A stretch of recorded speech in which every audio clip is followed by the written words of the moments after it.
മരടിൽ ഫ്ളാറ്റുകൾ പൊളിച്ചു കളഞ്ഞത് നമ്മൾ കണ്ടിരുന്നു. സമാനമായി പൊളിച്ചു കളയാൻ ഹൈക്കോടതി ഉത്തരവിട്ട എറണാകുളം വൈറ്റിലയിലെ ചന്ദ്രകുഞ്ച് ഫ്ളാറ്റ് സമുച്ചയം ജില്ലാ കളക്ടറുടെ നേതൃത്വത്തിൽ സന്ദർശിച്ചു. ഉത്തരവ് എത്രയും വേഗത്തിൽ നടപ്പിലാക്കുമെന്നാണ് കളക്ടർ NSK ഉമേഷ് പറയുന്നത്. As of now, we have not fixed a particular timeline. It is extremely vague because it is concerning the life and property of the people. So, every week we have a meeting at the time because we need to take urgent decisions. The urgency last year so the action is urgent, but at the same time ensuring all the concerns of the people are taken care. So adile collection and every week idinte avashyam vandala eppo avashyam vandalum adinulla meetings discussions experts odum government departments odum residents association undavum. വിവരങ്ങൾ നൽകാനായി Pradeep Joseph ചേരുന്നുണ്ട്. പ്രദീപ്, ഈ ഒരു army ഫ്ളാറ്റിൽ യാതൊരു രീതിയിലും അറ്റകുറ്റപ്പണി നടത്തി താമസയോഗ്യമാക്കാൻ കഴിയില്ല എന്നുള്ളൊരു കണ്ടെത്തലിനെ തുടർന്നാണ് പൊളിച്ചു കളയാനുള്ള ഒരു തീരുമാനത്തിലേക്ക് എത്തുന്നത്. ഇപ്പോൾ എന്തായാലും എത്രയും വേഗത്തിൽ ആ നടപടി ഉണ്ടാകുമെന്നാണ് കളക്ടർ പറയുന്നത്. മറ്റെന്തൊക്കെ കാര്യങ്ങളാണ് സന്ദർശനത്തിന് ശേഷം കളക്ടർ പറഞ്ഞത്?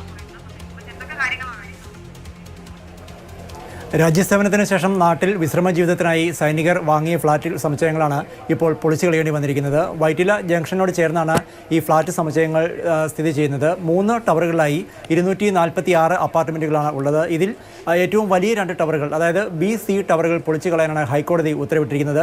ആർമി വെൽഫെയർ ഹൗസിംഗ് ഓർഗനൈസേഷനാണ് ഈ ഫ്ളാറ്റുകൾ പണിത് സൈനികർക്ക് വിറ്റത്.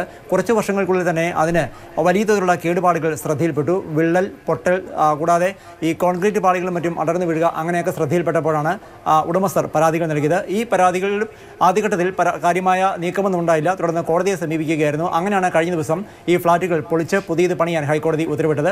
ജില്ലാ കളക്ടറെയാണ് ഇതിൻ്റെ ഏകോപനത്തിന് വേണ്ടി ചുമതലപ്പെടുത്തിയിരിക്കുന്നത്. ഇതിൻ്റെ ഭാഗമായാണ് ജില്ലാ കളക്ടറും റവന്യൂ ഉദ്യോഗസ്ഥരും ഒപ്പം ഫയർഫോഴ്സ് ഉദ്യോഗസ്ഥരും സ്ട്രക്ചറൽ എഞ്ചിനീയർമാരും അടങ്ങുന്ന ഒരു സംഘം ഇന്ന് ഫ്ളാറ്റുകൾ പരിശോധിച്ചത്. ഉടൻ തന്നെ ഹൈക്കോടതിക്ക് റിപ്പോർട്ട് നൽകുമെന്ന് ജില്ലാ കളക്ടർ അറിയിച്ചു. അതേസമയം ഈ ഫ്ളാറ്റുകൾ പൊളിച്ചു മാറ്റി പുതിയത് നിർമ്മിച്ച് ലഭിക്കും വരെ എവിടെ താമസിക്കും, അങ്ങനെ താമസിക്കുന്നതിനുള്ള വാടക, കൂടാതെ ആദ്യഘട്ടത്തിൽ ഫ്ളാറ്റുകൾ വാങ്ങാൻ മുടക്കിയ തുക ആരും മടക്കി നൽകും, അങ്ങനെ ഒട്ടേറെ ആശങ്കകളും അനിശ്ചിതത്വവും ഉണ്ടെന്നാണ് താമസക്കാർ പറയുന്നത്. ഇവയ്ക്കെല്ലാത്തിനും പരിഹാരം കാണുമെന്നാണ് ജില്ലാ ഭരണകൂടം പറയുന്നത്. എന്തായിരുന്നാലും വൈകാതെ തന്നെ ഇത് സംബന്ധിച്ചുള്ള റിപ്പോർട്ട് ജില്ലാ ഭരണകൂടം കോടതിക്ക് കൈമാറും. ഏതാണ്ട് 6 മാസത്തിനുള്ളിൽ ഈ ഫ്ളാറ്റുകൾ തകർക്കുക എന്നുള്ളതാണ് ഉദ്ദേശിക്കുന്നത്.